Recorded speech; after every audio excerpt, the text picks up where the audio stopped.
19শে মে হচ্ছে মোহিনী একাদশী। আর এই মোহিনী একাদশীতে বিষ্ণুর নারী রূপের পুজো করা হয়।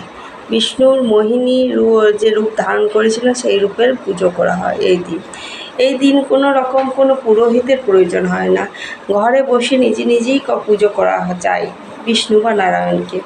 এই দিন আপনারা কী করবেন, এই দিন খুব সকালে পারলে ব্রহ্ম মুহূর্তে ঘুম থেকে উঠে স্নান করবেন। যদি সামনাসামনি নদী থাকে তাহলে ভালো, আর যদি না থাকে তাহলে জলের মধ্যে একটু গঙ্গার জল মিশিয়ে সেই জলে আপনারা স্নান করুন। স্নান সেরে আপনারা শুদ্ধ বস্ত্র পরে আপনারা ঠাকুর ঘরে যান, সেখানে ঘিয়ের প্রদীপ জ্বালুন।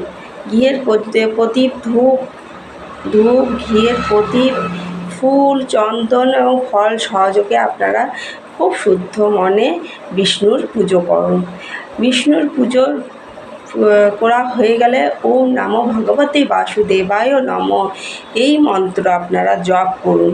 এই মন্ত্র জপ পারলে আপনারা বিষ্ণু সহস্রনাম এটিও পাঠ করতে পারেন।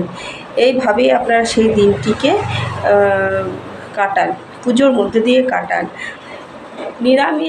পারলে নিরামিষ আহার করুন। আর যারা একাদশী পালন করেন তারা প্রত্যেকেই উপোস রাখুন।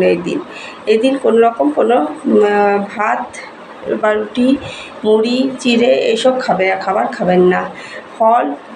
ফল খেয়ে এদিন কাটাবেন। এই যে মোহিনী একাদশী, এই মোহিনী একাদশী করলে আপনাদের কি হবে? এই মোহিনী একাদশী করলে আপনাদের মোক্ষ লাভের পথটি পরিষ্কার হবে।